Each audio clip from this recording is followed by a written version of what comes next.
મંત્રી મુકેશ પટેલનું જાહેર મંચ પરથી ખેડૂતોને આપ્યું નિવેદન, 1 કિલો ડાંગરના પાક પાછળ 4000 લીટર પાણી વપરાય છે।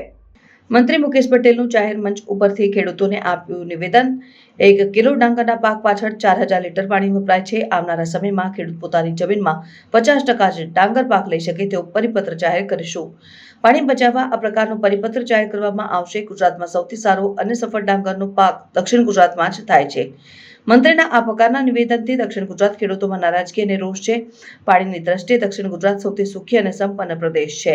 સિંચાઈ વિભાગને કહી પૂરતું પાણી પૂરું પાડવાને બદલે પાક બંધ કરાવાઈ રહ્યા છે। સુરતમાં પાણી માટે ખેડૂતોની પડી બૂમ। સિંચાઈ વિભાગની બેદરકારીને અને ગેરવહીવટને કારણે ખેડૂતો પાણીથી વંચિતના આક્ષેપ। હજુ તો સરખું ઉનાળુ સિઝન શરૂ પણ નથી થઈ ત્યાં તો શરૂઆતમાં જ પાણીનું રોટેશન ખોરવાયું।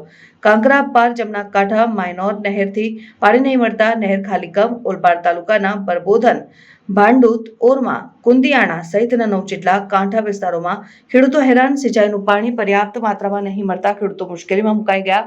ઉનાળુ ડાંગરની સાથે શાકભાજીના પાકને સમયસર પાણી નહીં મળતા ધગધગતા તાપમાં પાક સુકાઈ રહ્યો છે। ખેડૂતોએ ભેગા મળીને સિંચાઈ અધિક્ષકને લેખિતમાં રજૂઆત કરી। અધિકારીનો નિવેદન વધુ પડતા ખેડૂતો દ્વારા એકસાથે ડાંગરનો પાક લેવાતા પાણીની ઘટ સર્જાઈ।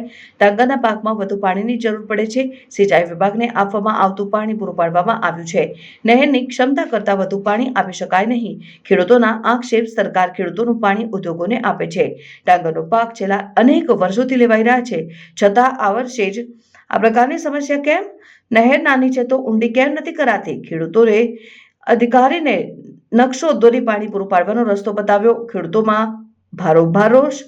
ગુજરાતમાં છેલ્લા 35 વર્ષથી વધુ સમયથી ભારતીય જનતા પાર્ટીની સરકાર છે અને ભારતીય જનતા પાર્ટીની કેન્દ્રની અને ગુજરાતની સરકાર ખેડૂતોની આવક બમણી કરવાની વાત કરે છે, 24 કલાક વીજળી આપવાની વાત કરે છે અને બીજી બાજુ સરકારના જ એક મંત્રીશ્રી જે પ્રમાણે ડાંગરના ખેતી માટે પરિપત્ર લાવવાની વાત કરે છે, એ ખેડૂતો માટે, સમાજ માટે અને સરકાર માટે પણ એક ચિંતાનો વિષય છે।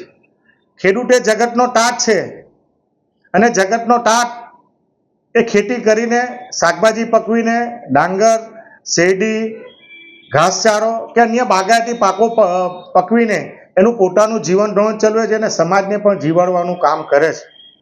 પરંતુ આ નિવેદન, અને તે પણ ખાસ કરીને દક્ષિણ ગુજરાતનો જ્યારે તાપી નદી ઉપર ઉકાઈ ડેમ આવેલો છે, આ સમગ્ર ફળદ્રુપ વિસ્તાર છે, પિયતવાળો વિસ્તાર છે। આજ દિન સુધી કોઈ પણ દિવસ અહીંયા દુકાળ પડ્યો નથી કે કોઈ ખેતી માટે કે પીવાના પાણી માટે તકલીફ પડી નથી અને આ અનુસંધાનમાં આ સમગ્ર વિસ્તારમાં ડાંગરની ખેતી મોટા પ્રમાણમાં કરવામાં આવે છે। આ ખારાશવાળી જમીન છે અને ખારાશવાળી જમીનમાં ડાંગરની જ ખેતી થાય છે। જે રીતે ડુક્કરનો ત્રાસ, રાસાયણિક ખાતરના ભાવો, મજૂરોની અછત અને ટેકનોલોજીના કારણે આ ડાંગરની ખેતી 90 દિવસમાં કરવામાં આવે છે। બીજી બાજુ સરકારને અને તંત્રને વારંવાર રજૂઆત કરવા છતાં તંત્ર દ્વારા જે પ્રકારે વેસ્ટેજ કેનાલ, નાની નાની માઇનરો અને કેનાલની ઉપર ગેરકાયદેસર રીતે ટ્રીટેડ કર્યા વિનાનું પાણી છોડી દેવામાં આવે છે, એની ઉપર કાયમી સ્ટ્રક્ચર બનાવી દેવામાં આવે છે, એને નાની કેનાલોને પૂરી દેવામાં આવે છે। તંત્રની કોઈ પણ પ્રકારની મંજૂરી ન હોવા છતાં સરકારના પદાધિકારીઓ અને તંત્રના મેળાપીપણામાં ખેડૂતો ભૂતકાળમાં આ કેનાલમાંથી પાણી પાતા હતા, એ ખેડૂતો પણ આવી મોટી કેનાલમાંથી પાણી લેવાનો સમય આવી ગયો। બીજી બાજુ સરકાર આ કાંકરા પર જે નહેર છે એને વિસ્તૃતીકરણ કરીને 1000 કરોડ રૂપિયાનો ખર્ચ કર્યા પછી પણ આ કેનાલની કેપેસિટી 3500 ક્યુસેસની કરતાં તમે જો દર વર્ષે મોટા પ્રમાણમાં ભંગાણ પડે છે, એમાં મોટા પ્રમાણે ભ્રષ્ટાચાર કરવામાં આવ્યો છે।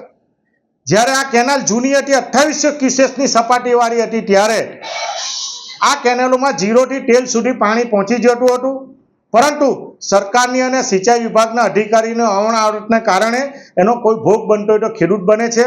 ખેડૂતે શું ખાવું, શું કરવું, શું ખેતી કરવી, એને બદલે સરકાર એવું કહેવા માંગે છે કે આવનારા દિવસોમાં 50% ડાંગરનો પાકનો પરિપત્ર અમે કરવાના છે। બીજી બાજુ ઉદ્યોગોને મોટા પ્રમાણમાં પાણી આપવામાં આવે છે।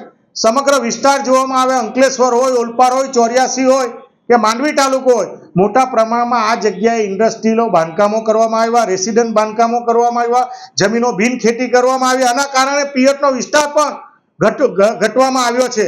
પરંતુ ઉદ્યોગોને ફાયદો કરવા માટે અને ખેડૂતોની આવક બમણી ન થાય એના માટે આ ભારતીય જનતા પાર્ટીની સરકાર આ પરિપત્ર લાવવાની વાત કરી રહી છે. એનો અમે વિરોધ કરીએ છીએ.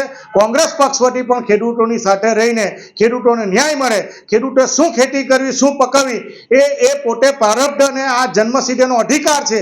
એની સામે આવનારા દિવસોમાં પરિપત્રની સામે આવનારા દિવસોમાં આંદોલન કરવાના છે.